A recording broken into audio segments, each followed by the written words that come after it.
Bem, pessoal, dando continuidade, vamos aqui agora ao inciso 2º do artigo 73, que trata da proibição do uso dos materiais ou serviços custeados pelos governos e casas legislativas. Vamos ao dispositivo.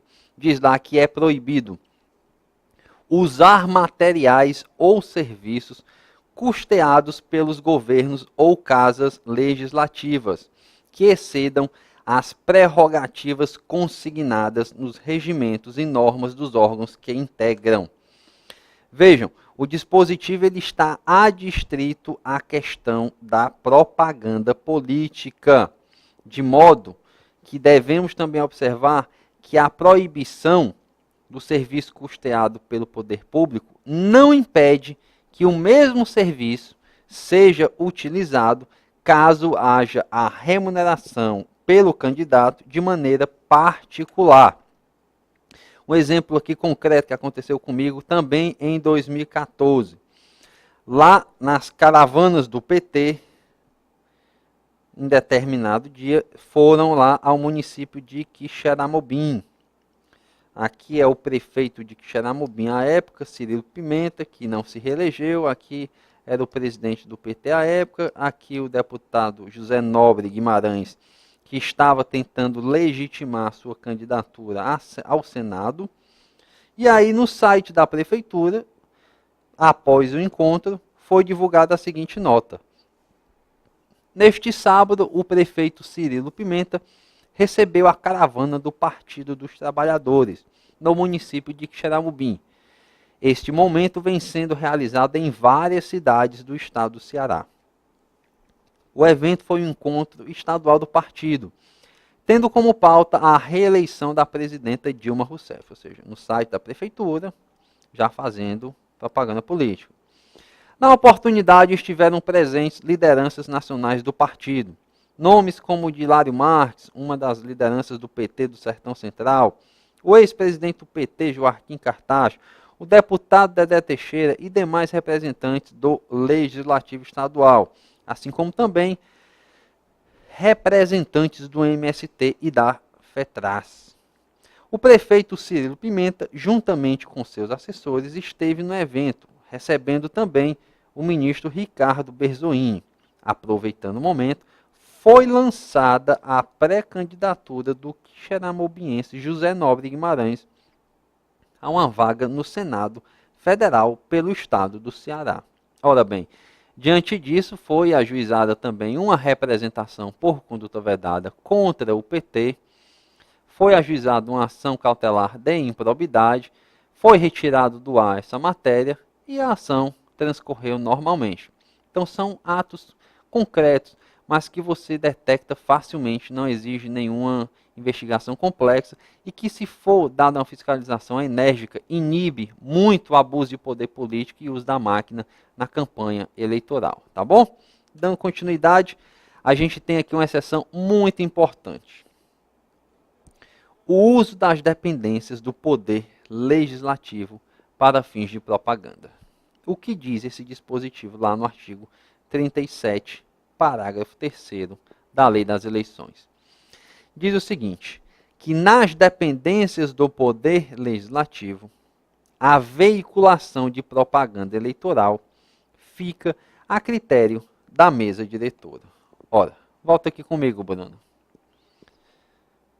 Na propaganda política, fica a critério da mesa diretora a veiculação nas dependências do Poder Legislativo.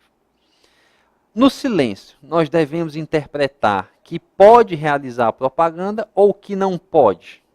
Vejam, considerando mais uma vez que vivemos em um Estado republicano, fundado nas premissas da moralidade, da impessoalidade e da igualdade de oportunidades, não se deve considerar como autorizada uma conduta que vai de encontro a essas premissas constitucionais.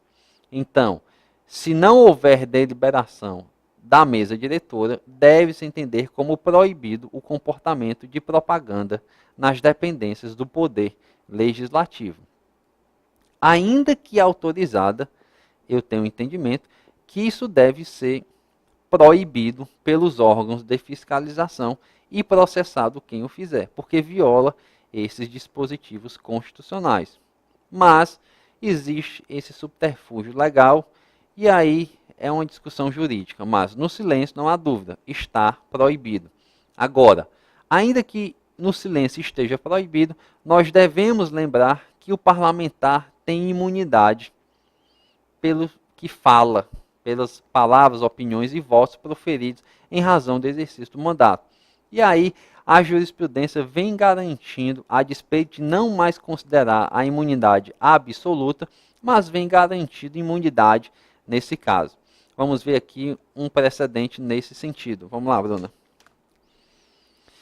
No caso dos autos, sendo incontroverso que o recorrente, na condição de vereador, proferiu discurso da tribuna da Câmara Municipal, descabe cogitar das condutas vedadas previstas no artigo 73, inciso 1 e 2 da Lei 9.504, tá? Entendimento do TSE.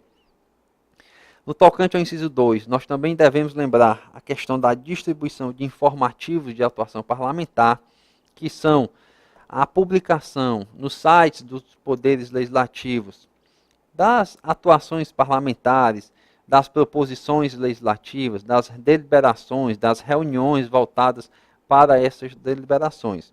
Então, a divulgação desses atos parlamentares não configura propaganda antecipada e também não configura a conduta vedada do inciso 2, porque uma das consequências do mandato popular é a obrigatoriedade de prestação de contas do eleito para seus eleitores. Então fica claro que não há qualquer ilícito nesse sentido. Tá certo? O artigo 36A, inclusive, assegura esses atos, que diz: não configuram propaganda eleitoral antecipada, desde que não envolvam pedido explícito de voto, a menção à pretensa candidatura, a exaltação das qualidades pessoais dos pré-candidatos e os seguintes atos, que poderão ter cobertura dos meios de comunicação social, inclusive via internet.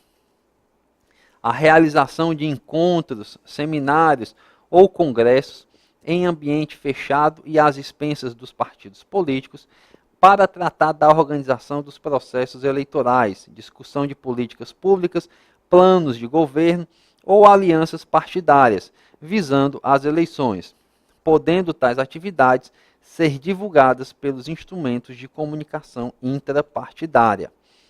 A realização, às expensas de partido político, de reuniões de iniciativa da sociedade civil, de veículo ou de meio de comunicação do próprio partido em qualquer localidade para divulgar ideias, objetivos e propostas partidárias. Inciso 4º. A divulgação de atos parlamentares e debates legislativos, desde que não se faça pedido de votos. Então não há dúvidas que não configura propaganda. E aí a gente, vamos aqui, Bruno, entra em outro dispositivo muito recorrente da corrupção eleitoral, que é o uso de servidores públicos nas campanhas eleitorais. É muito comum que servidores sejam chamados, sejam convidados para participar de carreatas, de passeatas, de debates em horário de expediente. Fora do horário de expediente, o eleitor, o servidor, pode fazer o que bem entender. Pode ir para comitê, pode participar de carreata, de passeata, de apitaço, pode gravar, pode fazer o que quiser. Mas, durante o horário de trabalho, ele está vedado expressamente a participar de qualquer ato de campanha, tá certo? Aconteceu um caso interessante nas eleições agora de 2016 de um município, que eu não vou citar o nome. O prefeito estava sendo acusado de utilizar uma empresa fantasma para fornecer medicamentos ao município. E havia um depósito da prefeitura que supostamente recebia os medicamentos dessa empresa supostamente fantasma. O que fez o prefeito no seu horário de propaganda política? Foi até este depósito, aonde trabalhavam servidores públicos, concursados e contratados temporários, para Indagar. Então, a empresa tal vem aqui, entrega os remédios, está faltando remédio, a prefeitura tem dado assistência, não tem dado assistência, e fez lá todo um debate, um diálogo com cada servidor, com o responsável. Isso claramente configurou conduta vedada, porque ele utilizou dos serviços dos servidores públicos em horário de trabalho para a sua propaganda política, tá bom? Vamos aqui ao dispositivo para ver o que ele proíbe.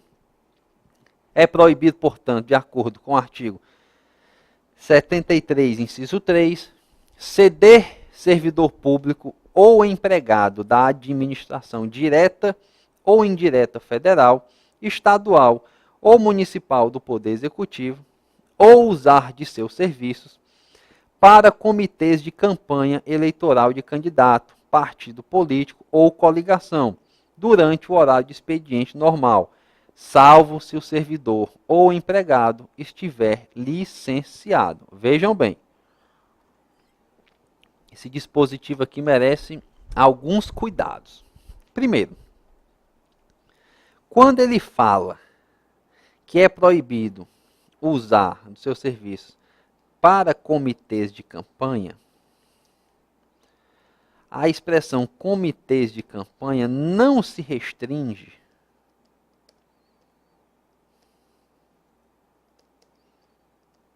ao espaço físico do comitê.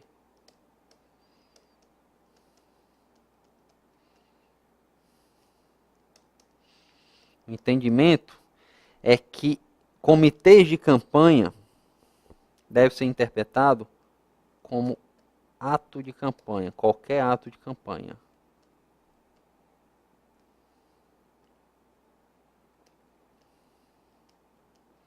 Ok?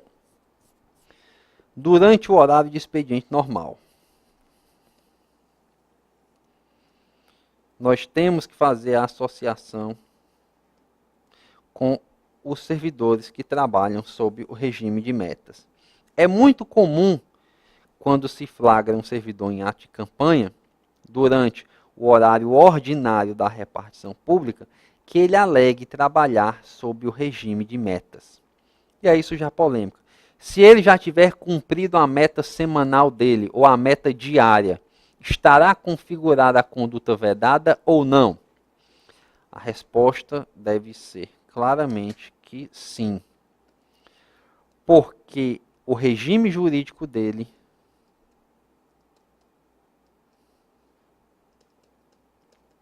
estatutário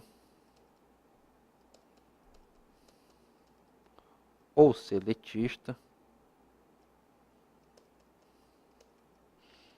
é com base em horas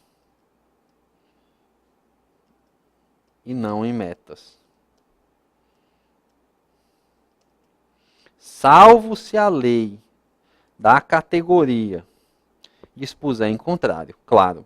Mas, até onde eu sei, o regime jurídico estatutário e seletista da grande maioria dos agentes públicos é em horas e não em metas. Portanto, não procede a argumentação de trabalho sob o regime de metas. E tem também a discussão sobre os servidores cedidos. Questiona-se muito se os servidores cedidos estariam abrangidos por esta proibição. A despeito de parecer evidente que sim, o TSE tem o entendimento de que esta disposição legal não alberga o servidor público cedido. Sabe Deus lá por quê? Esse é o entendimento do TSE. Só Jesus na causa, como diz o outro. Mas eu não consigo compreender como que uma pessoa que está cedida a um ente público, vinculada a um ente público, ou mesmo que seja servidor público, cedido a uma entidade privada eventual, ele não deixa de ser servidor público. Mas o TSE entende o contrário. Fazer o quê? E aí o que eu disse anteriormente, que os servidores públicos podem portar adesivos contendo propaganda eleitoral dentro da repartição durante o horário de expediente.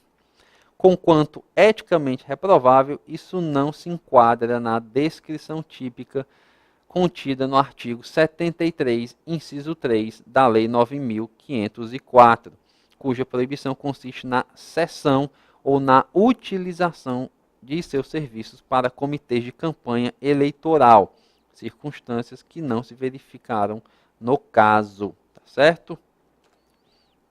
Outra observação muito importante de viés prático desse dispositivo diz respeito à questão das mudanças de horário de expedientes.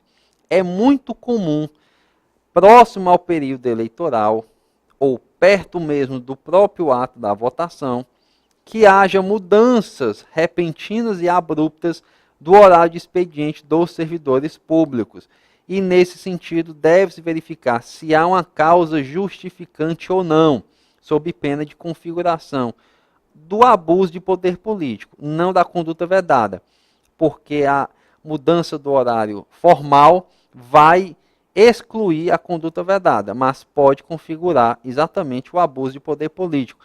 Foi o que já decidiu o TSE em uma oportunidade, dizendo que configura grave abuso do poder político a expedição de decreto pelo prefeito candidato à reeleição a menos de 15 dias do pleito, reduzindo a jornada dos servidores, quiçá dos contratados, sem reduzir os vencimentos para participarem de campanhas eleitorais, o que provocou situação ilegal de privilégio na disputa, interferindo no processo eleitoral de 2012 e manifesta contrariedade ao processo da impessoalidade e da eficiência. E aí, como eu disse, questão de comitês de campanha diz respeito a qualquer ato de campanha. Esse é o entendimento do TSE. Ato de campanha. E as exceções? O servidor que está de férias ou licença pode naturalmente participar em qualquer hora de qualquer ato político, mas eu tenho o entendimento de que o servidor que está licenciado para tratamento de saúde, alegando impossibilidade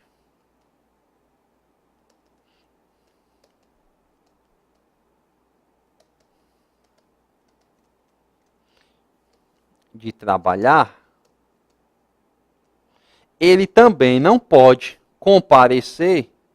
Se ele não pode sair de casa para trabalhar, ele também não pode sair de casa para participar de atos de campanha, sob pena de configuração da conduta vedada e também instauração de procedimento administrativo e de improbidade para verificação da veracidade da causa justificante da licença. E o TSE tem o entendimento de que os agentes políticos, por não terem um horário fixo de trabalho, não estariam abrangidos pela proibição desse dispositivo. É isso que diz aqui essa decisão, de que a parte final do disposto no inciso 3º do artigo 73 não se aplica à presença moderada e discreta ou acidental de ministros de Estado em atos de campanha, conquanto agentes públicos, políticos, não sujeitos a regime inflexível de horário de trabalho. Tá certo? A incidência temporal dessa proibição legal, como não há qualquer menção, vale a regra geral que eu já disse. Quando não há menção, a regra geral é durante todo o ano eleitoral. Tá certo? E aí algumas decisões aqui interessantes que repercutem a prática desse dispositivo, como, por exemplo, o secretário de saúde e um assistente dela que ordena que agentes comunitárias convidem gestantes durante o horário de expedientes para palestras e consultas. Ou seja, convite este que teve como objetivo real a participação dessas na gravação de programa eleitoral. O uso de camiseta e boné por servidores vinculados à administração, contendo alusão ao nome do candidato à reeleição, não se amolda aos termos do inciso 3, como a gente já viu. A vedação no artigo 73, inciso 3, se estende aos servidores do Poder Legislativo e do Judiciário. Esse é o entendimento do TRE de São Paulo. Mas o TSE, recentemente, em 2016, disse que não se estende ao Poder Judiciário e ao Poder Legislativo. São só os servidores do Poder Executivo que estão proibidos de participar de arte de campanha, que é algo também que não dá para entender qual a diferença que tem entre a participação de um agente do Poder Executivo ou do Poder Judiciário e Legislativo, se o fim é o mesmo, é impedir o uso da máquina em favor de candidatos. Mas é o que o TSE vem decidindo.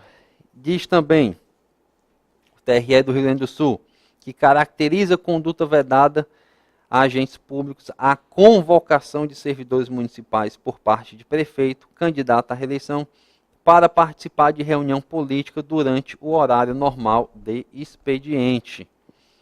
Que resta em controvérsia também a ocorrência da conduta vedada praticada pelo servidor, visto que foi devidamente comprovado por diversos meios de prova que o mesmo, a mando da presidente da autarquia a qual era vinculado, entregou em seu horário de expediente documento relativo ao candidato recorrido em cartório eleitoral.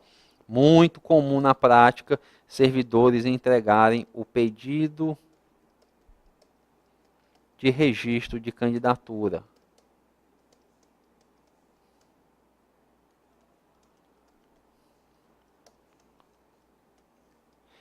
Conduta vedada clara que se amolda ao artigo 73, inciso 3.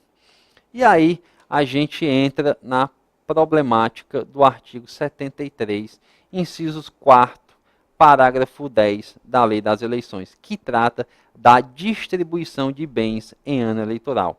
A distribuição de bens em ano eleitoral representa a principal forma de corrupção eleitoral no jogo político. Não há dúvidas disso. Existem inúmeras repercussões. Existem as criminais, lá do artigo 299, que trata do crime de corrupção eleitoral, do artigo 334, que também trata do crime de aliciamento de eleitores. Temos a questão da conduta vedada do artigo 73, inciso 4º, e da conduta vedada do artigo 73, parágrafo 10, e são exatamente essas duas condutas vedadas que nós vamos abordar com muito vagar e com casos concretos no próximo bloco. Aguardo vocês, até lá, um abraço.